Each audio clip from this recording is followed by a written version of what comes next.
വിവിധയിടങ്ങളിലെ ward വിഭജനം റദ്ദാക്കിയ ഹൈക്കോടതി സിംഗിൾ ബെഞ്ച് ഉത്തരവ് ഡിവിഷൻ ബെഞ്ച് റദ്ദാക്കി. സംസ്ഥാന സർക്കാരിന്റെ അപ്പീലിലാണ് നടപടി. 8 നഗരസഭകളിലെയും 1 ഗ്രാമപഞ്ചായത്തിലെയും വാർഡ് വിഭജനമാണ് ഡിവിഷൻ ബെഞ്ച് ശരിവെച്ചത്.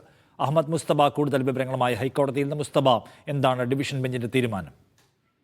നിഷാദ്, നേരത്തെ വിവിധ സ്ഥലങ്ങളിൽ വാർഡ് വിഭജനവുമായി ബന്ധപ്പെട്ട തർക്കങ്ങൾ ഉണ്ടായിരുന്നു. അത് പിന്നീട് ഹൈക്കോടതിയിലെത്തി. സിംഗിൾ ബെഞ്ച് ഉത്തരവ് പ്രകാരം ചില, അതായത് 9 തദ്ദേശ സ്വയംഭരണ സ്ഥാപനങ്ങൾ, അതിൽ 8 പഞ്ചായത്തുകളും 1 നഗരസഭയും, അവിടങ്ങളിലെ വാർഡ് വിഭജനം റദ്ദാക്കുകയും ചെയ്തു. അത് പിന്നീട് സംസ്ഥാന സർക്കാർ തന്നെ ഡിവിഷൻ ബെഞ്ചിന്റെ മുമ്പിൽ ഒരു അപ്പീലുമായി പോവുകയും ചെയ്തു. അതിൽ പിന്നെ കൂടുതൽ പഞ്ചായത്തുകൾ ഇതുമായി ബന്ധപ്പെട്ട് വരികയും എല്ലാം ഈ അപ്പീലിലേക്ക് മാറ്റുകയും ചെയ്തു. എന്തായാലും സിംഗിൾ ബെഞ്ചിന്റെ വിധി ഹൈക്കോടതി റദ്ദാക്കിയിരിക്കുന്നു. കോടതി പറഞ്ഞത് വാർഡുകളുടെ എണ്ണം തീരുമാനിക്കുന്നതിനുള്ള അധികാരം നിയമസഭയ്ക്കാണ്. നേരത്തെ നിയമസഭയുടെ അധികാരത്തിൽ ഇടപെടാനാവില്ല എന്നും ഡിവിഷൻ ബെഞ്ച് പറയുകയും ചെയ്തു. നേരത്തെ 8 നഗരസഭകളിലെയും 1 ഗ്രാമപഞ്ചായത്തിനും വാർഡ് വിഭജിക്കാനുള്ള തീരുമാനം, ആ സർക്കാരിന്റെ തീരുമാനത്തെ ഡിവിഷൻ ബെഞ്ച് ശരിവെക്കുകയുമാണ്.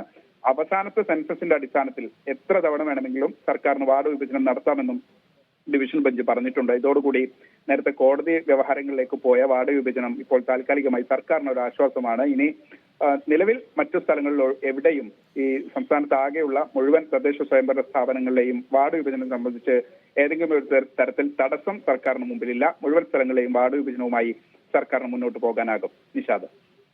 ശരി.